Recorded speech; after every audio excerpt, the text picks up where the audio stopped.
À l'occasion de la Journée internationale de la jeunesse, nous avons choisi de vous présenter une facette peu connue de la majorité, au sujet des jeunes nouveaux arrivants qui représentent la première génération d'immigrants. Première génération veut dire qu'au moins un parent est né à l'extérieur du Canada. La facette peu connue est celle qui démontre la réussite socio-académique des jeunes immigrants. Voici quelques faits pour vous. Un rapport de Statistique Canada confirme que les enfants issus de l'immigration contribuent à la hausse du niveau général de scolarité au pays.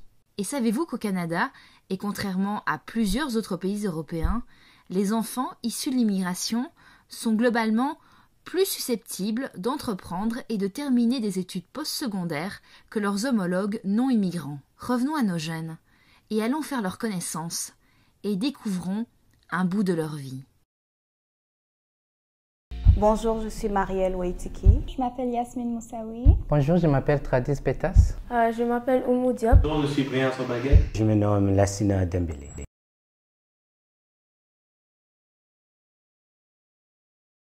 Je suis venu au Canada, là, j'avais 13 ans à l'époque. Je suis d'origine du Congo-Brazzaville.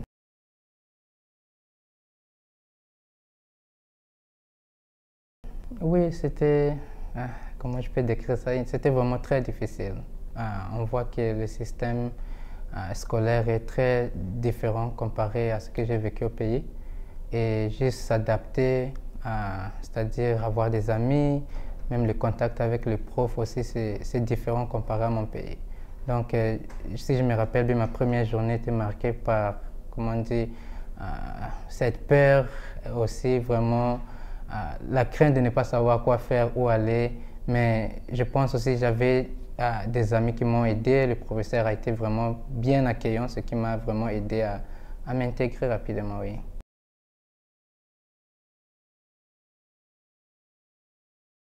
Tout d'abord, oui, les deux systèmes sont très différents.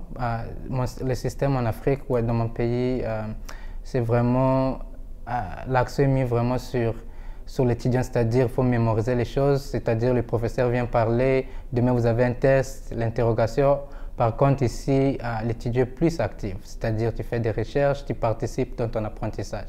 Donc, je dis les deux systèmes ont leurs points forts et faibles, mais globalement, je dirais je préfère ce système ici au Manitoba parce que là, je me sens plus actif dans mes études, parce que même si j'arrive à mémoriser, comme par exemple en Afrique, tu devais mémoriser les capitales de tous les pays d'Afrique, mais maintenant, ça m'avantage à quoi? Donc moi je pense, si tu es plus actif dans ton apprentissage, ça contribue beaucoup.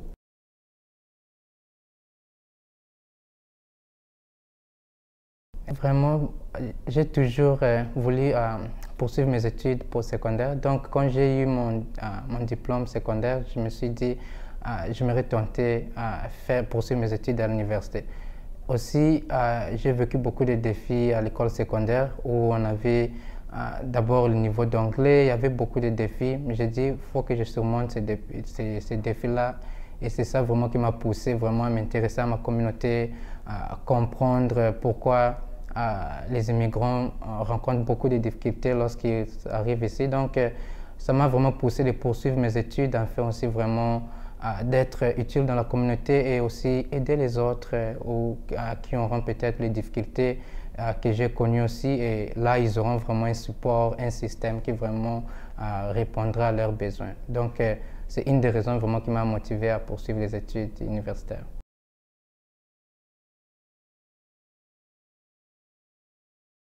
J'ai eu beaucoup d'espoir de mes parents aussi, mais aussi je devais aussi dépendre des prêts étudiants, qui n'est pas aussi facile, bien sûr. Donc mes parents ainsi que les prêts étudiants m'ont vraiment aidé à poursuivre mes études universitaires, oui.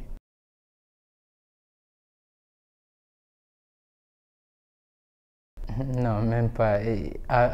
Depuis même en Afrique, les parents vraiment s'intéressent toujours vraiment que tu te pousses vraiment. Par exemple, je peux avoir 5 cours. Et si j'ai 4 bonnes notes et une mauvaise note, mes parents regardent seulement la mauvaise note au lieu de 4 cours. Donc, ça te montre que vraiment les exigences étaient très élevées. Donc, il fallait vraiment faire ton mieux d'avoir les bons résultats aussi. Yeah.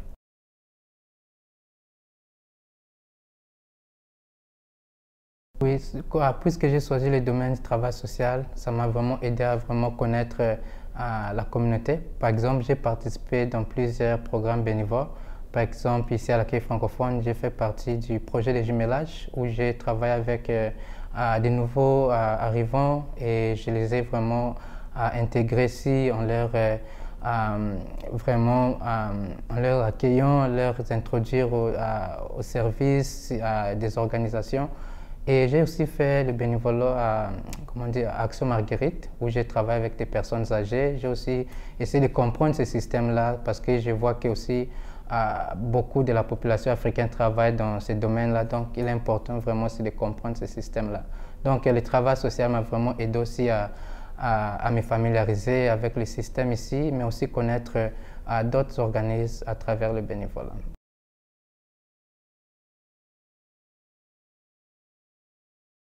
J'ai fait le travail social, baccalauréat en travail social, qui est un programme de 4 ans, donc avec 2 ans de stages pratiques, donc où on apprend vraiment comment intervenir auprès de la population vulnérable, mais aussi comment aussi défendre des individus qui ne sont pas en mesure vraiment de défendre leurs droits. Donc, en tant que travailleur social, j'ai cette responsabilité d'aider ma communauté aussi, mais aussi m'assurer que chacun reçoive les services dont il a besoin sans vraiment entraver à sa dignité et ainsi à ses valeurs personnelles.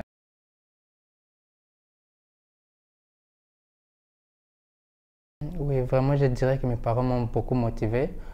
D'abord, ils me poussent toujours à avoir les bonnes notes, mais aussi mes parents, ma mère ainsi que mon père étaient aussi à l'université. Ils étaient étudiants à l'université de Saint-Boniface. Ma mère a étudié à la jeune enfance. Mon père a fait son baccalauréat en administration des affaires. Donc, chaque jour, je me disais qu'eux, ils ont étudié au pays, mais ici aussi, ils ont dû vraiment avoir, comment on dit, le diplôme canadien. Donc, je me disais, si eux peuvent réussir avec toutes ces charges-là qu'ils avaient, donc, j'avais pas d'excuses. Donc, cela m'a vraiment motivé vraiment à continuer vraiment, à aller au bout et avoir ce baccalauréat.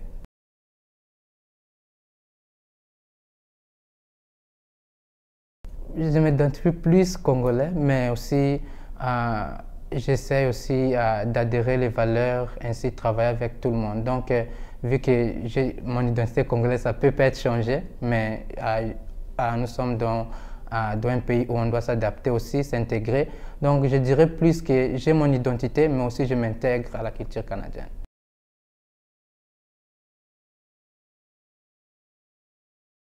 Moi, je dirais que nous sommes dans un pays où c'est vraiment très occupé. Il est important vraiment de trouver cette balance entre sa santé mentale, sa santé physique. Donc, je pense qu'il est important vraiment de veiller à sa santé mentale. C'est très important. Surtout, nous venons d'avoir la pandémie ici. Donc, ça nous montre une fois de plus, il est important de prendre soin de soi. Même si nous travaillons, nous sommes occupés avec les études.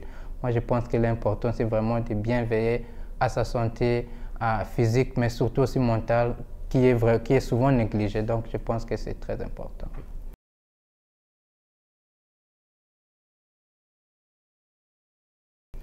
Moi, je dirais c'est de persévérer dans leur étude. On sait qu'en tant que nouveaux arrivants, on a beaucoup de barrières, surtout vraiment au niveau d'anglais et ainsi que d'autres barrières à l'accès à l'éducation. Donc, qu'est-ce que je peux dire? C'est vraiment de profiter du système scolaire secondaire, surtout que lorsqu'ils rentrent de ce système-là, c'est d'être sérieux à l'école secondaire parce que cela va vraiment l'aider à bien intégrer à l'université. Donc, comme conseil, j'encouragerais d'autres jeunes aussi de continuer à prendre leurs études au sérieux, ainsi vraiment d'être sérieux avec ce qu'ils font et aussi continuer à communiquer avec leurs amis ainsi que leurs familles tout au long de leur parcours scolaire.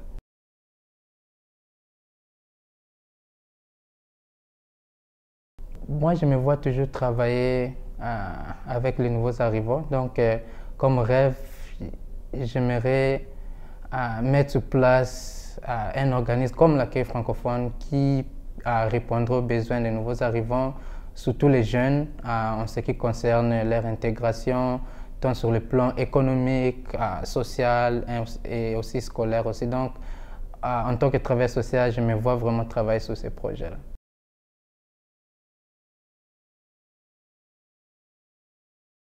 C'est une très bonne question, mais je dirais, je pourrais décrire mon parcours, je dirais c'est la persévérance. Parce qu'il faut beaucoup persévérer pour arriver là et aussi ne pas abandonner. Donc cette persévérance-là m'a beaucoup motivé tout au long de mes études.